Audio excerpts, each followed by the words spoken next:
My name is Bill. Most people know me as Napoleon.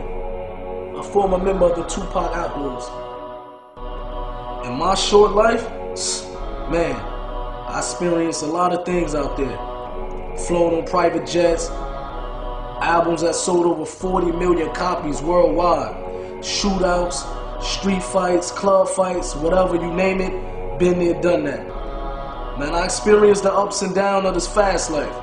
So I want to share with you my story, this Napoleon, life of an outlaw.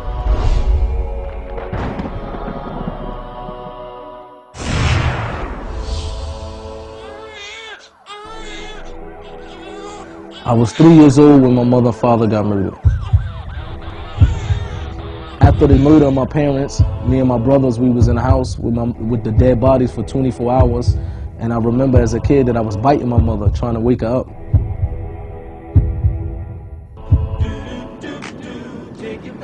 I grew up in the house of my grandparents after the death of my mother and father. So whatever I would see out on the block, drug dealing or whatever, I would go in my room and I would write a song out of it.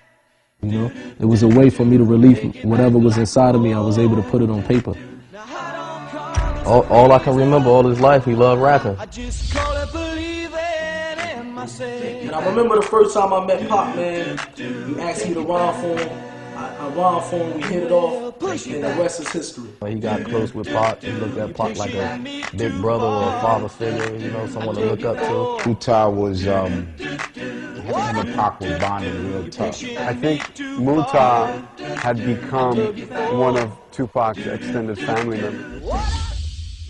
Hey tonight. Death Row was a very fast life, man. Parties every night, private jets. We was living like kings. There was a certain amount of arrogance they all had during that time because they were on cloud nine.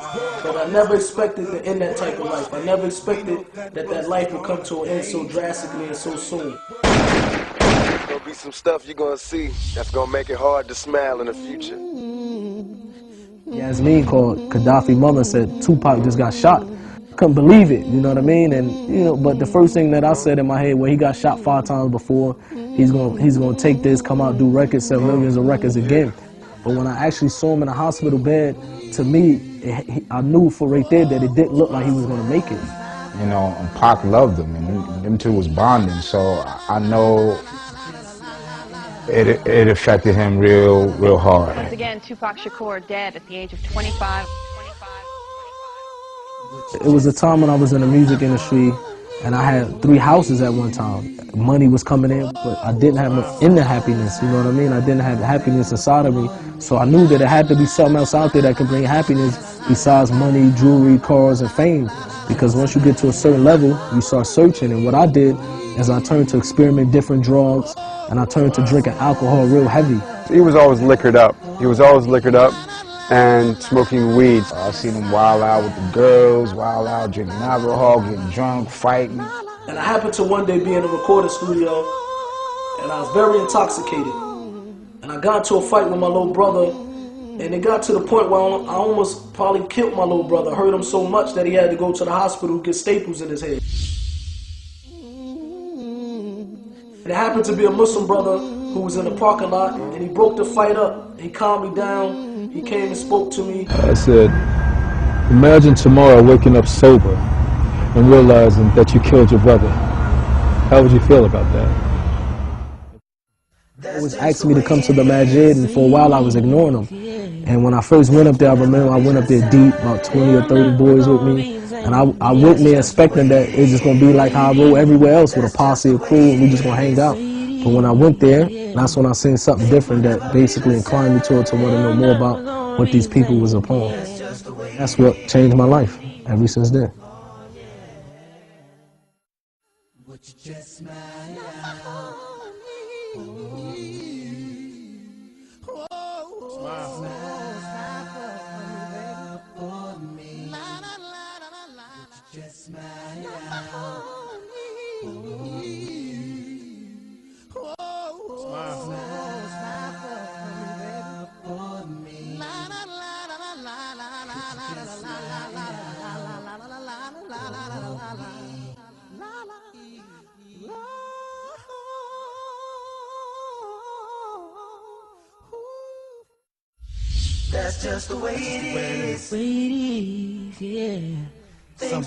He got an awakening. Islam has given Muta a purpose. Overall, man, my brother, he's a different person now, man. I think Napoleon has changed in a way where it's beneficial to the children, beneficial to himself, to his family, and to his friends. When I looked at him, he definitely inspired me to want to, give back to the youth and give back to the community in a way, saying that Islam only offers you. He had a lot of potential, but he also had a lot of anger and unresolved issues that I think Islam probably gave him solace and peace. Muta is a good brother, and personally, I'm striving to be more like him. Napoleon, may Allah reward you, bro. You're a good dude. You're ahead of your time. You're a leader and a sign for all of us. And, I'm going to ride with you to the wheels fall off. Where's your little homie, young little big H rider. Assalamu alaikum.